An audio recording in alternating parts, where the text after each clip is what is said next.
bu dee dañu ne benn électeur bu voté wul rek mën na stopper yeneen électeurs yëpp. ndax ñoo yem le processus actuellement il est déjà lancé. la koy reporter pour man lu rëy la lay mën a doon.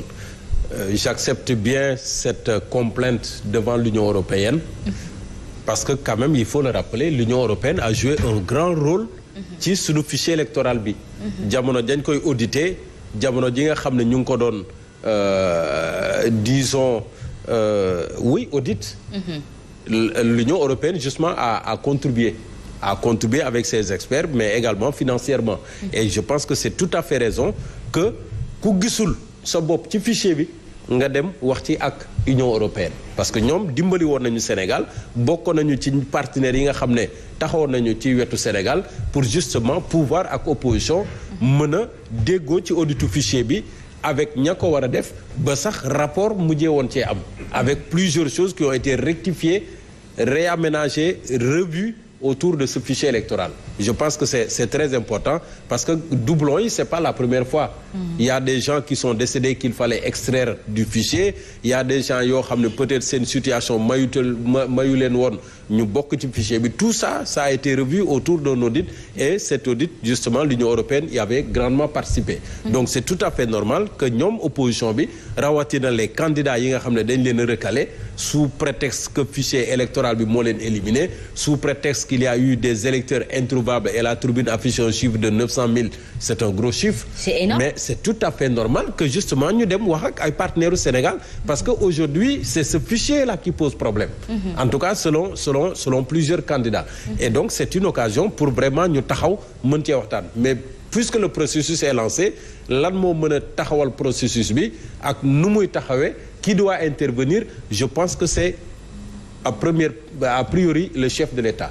Puisque c'est lui qui signe le décret qui convoque le collège électoral moom moo mën a intervenir à ce niveau et juste préciser également que du yomb parce que justement dans la constitution a prévu que l'élection présidentielle se tienne le dernier dimanche du mois de février bi nga xam ne moom mooy la dernière année de mandature donc côté boobu également il faudra régler ça pour man du yomb mais quand même il faut se battre. Si tout le monde s'entend autour de l'essentiel, si tout le monde suit peut-être la logique de Alioune Tine, mais bon, est-ce que beneen dialogue xëj na fi ci diggante bi? Parce que déjà dans 4 jours, la liste définitive des candidats devrait être publiée par le Conseil constitutionnel. Mamadou Fofana ndax ñoom Bougane Gueye Dany Mimi Touré ak recalés spoliés yi nga xamante ni ñoom ñoo ngi bëgg am gain de cause demoon ni ki démb ca Union européenne pour stopper processus su parrainage bi dinañ mën a am ndam ci li ni mel. waaw xam nga ñoom ci xeex nañu nekk et ci boo nekkee ci xeex la nga cay séntu mooy nga am ci ndam nga obtenir ci gain de cause comme on dit et naturellement je dis sur le principe un citoyen qui se sent lésé am na droit pour nekkat moom jàpp na ne liñ ko def injustice la nañ ko rétablir dans ses droits et c'est tout à fait naturel ça sur le principe àdduna moom moo doxee noonu tey muy yow di man di keneen ak keneen justice dafay nekk pour bu ñu amee loo xam te ne nii kat jaaru du yoon wala du dëgg loo xam te ne nii teg nañu ko te nanguwuñ ko mais ñu dem fa mbaxane doone benn rawatina ci lii ñu tuddee jeu démocratique et man dama koy wax li ma gëm moom mooy dafa am ay yoo xamante nii da ci am solo muy lan aspect bu ñuy tuddee surtout inclusion mu di ne képp koo xam te ne kii am nga xemmemteef jiite war nañ la mën a may sañ-sañ nga poser sa candidature beneen bi moo di ne démocratie la mu bëgg moom mooy que képp ku ñuy fal légitimité mu tirer ko ci à partir de la volonté populaire mu di ne askan bi ci boppam ñoom ñoo lay tànn ne la yow kat bëgg nañ nga jiite et dès lors loolu am na et c'est un droit reconnu mondialement et un droit constitutionnel ku ci nekk kon am nga xemmemteef pour ne man bëgg naa te am naa sañ-sañ pour laaj maintenant bu ñu demee ba ci li nga xam te ne nii moom mooy processus bi dafa am problème tey muy Bougane di Mimi Touré di keneen ak keneen ku mu mënti doon am nañ droit pour ne kat ñun de dañ ñoo teg injustice boo xam ne jaarul yoon et ce qu'on demande mooy que ne ñu rétablir dans notre droit et ça c'est tout à fait normal maintenant dina arrêter processus bi di arrêter processus bi lu wérte leer moo di ne s'il y a des couacs yoo xam te ne nii et c'est bien au-delà peut-être ñii nga xam te ne nii ñoom la wax ñoom ñooy porter combat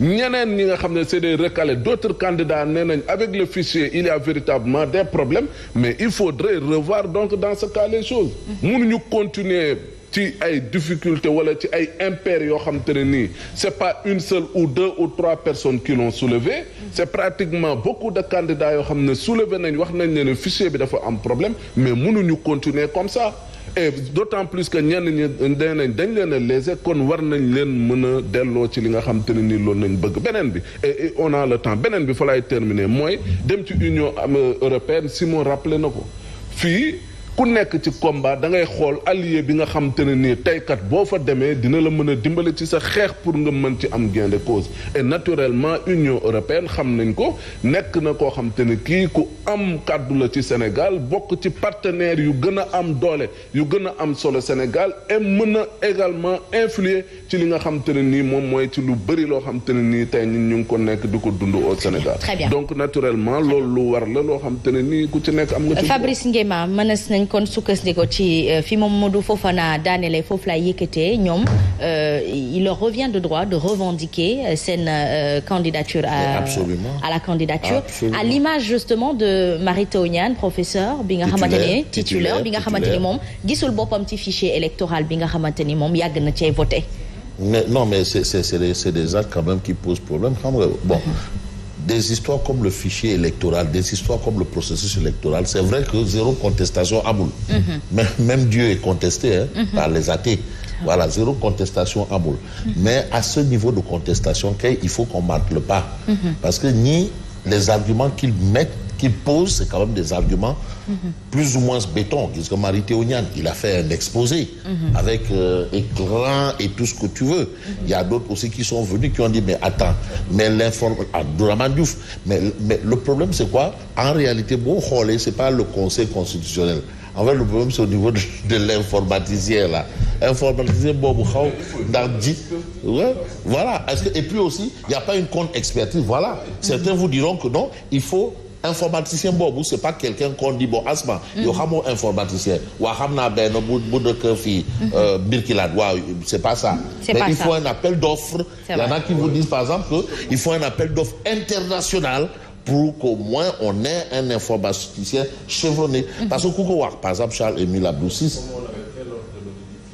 par exemple il faut ça parce que l'informaticien kenn xamu ko parce qu'il a commis des erreurs selon ceux qui étaient là-bas. Donc, loolu aussi, bon, d'accord. Est-ce que ces erreurs sont à la hauteur, à une dimension où il faudrait peut-être demander le report d'une élection ou bien d'arrêter le processus pour recommencer à zéro? Là, je ne sais pas, man ke xawma luy élection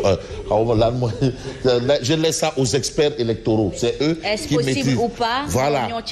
Voilà, c'est eux qui savent man ke xawma dara. Mais moi, je sais qu'il y a des gens, et quand Tribune se lève aujourd'hui pour nous dire qu'il y a 900 000 électeurs introuvables. Pourquoi ils sont introuvables? Ils sont où? Qui les a? S'ils sont introuvables, c'est qu'on les a enlevés. Mais qui les a enlevés? Au nom de quoi on les a enlevés? Lii rek, ça suffit. Motif réel. Et quand vous allez un peu plus loin, j'ai vu. Ah, mais pour dire qu'on arrête, on revienne, essayons de voir ce qui ne va pas. Oui. Tu as quelqu'un qui vous dit que non, man, demain, je suis arrivé. Parce qu'il y a un processus de contrôle par rapport à la fiche de parrainage. Tu arrives à la porte, on te dit, ok, c'est bon. Deuxième étape, c'est bon.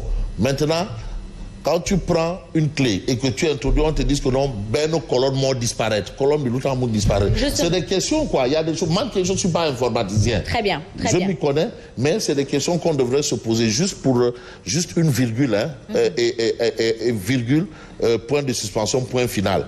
Au-delà de ça, mais l'Union européenne, mais ça a toujours été le cas. C'est vrai, le Sénégal, c'est un État souverain. En fait, c'est la symbolique. C'est le symbole.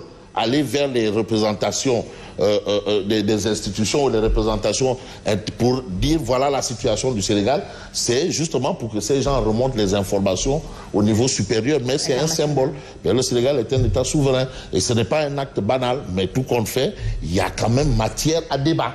y a matière à débat. Simon Pierre Faye ndax conseil constitutionnel bi ñu nangu ni que moom processus bi appareil bi leen di permettre ñoom ñu def contrôle bu fekkee ni dafa am ay couac rek ñoom waroon nañ mën a taxaw moo gën ci biir opposition bi ñuy gis ne ñii dañuy frustré wu bëgg a tëggalaat li nga xamante ni moom moo di parrainage bi ak ñi jot a jàll. Oui, et je pense que peut-être période bi ñu jëm sax war na mën a tax ba ñu examiner sérieusement les recours. Il y a un journal qui l'a écrit. Le Conseil constitutionnel risque d'être inondé de recours. Parce que quand même ñi nga xam ne recalé nañ leen c'est au moins une quarantaine. C'est quand même une quarantaine te ku ci nekk boo naree déposer recours ci problème bi mais il faudra que ça soit une alerte pour le Conseil constitutionnel. C'est vrai que recours yi je pense en tout cas pour la contestation, pour ce qui est de la contestation de la liste qui a été publiée vendredi, les recours c'est au plus tard aujourd'hui à 17h. Très bien. Mais quand même le Conseil constitutionnel a quelques jours pour statuer sur tous ces recours. Et peut-être c'est une occasion, pourquoi pas, s'il y a une brèche, est-ce que c'est pas sur 3 ou 4 jours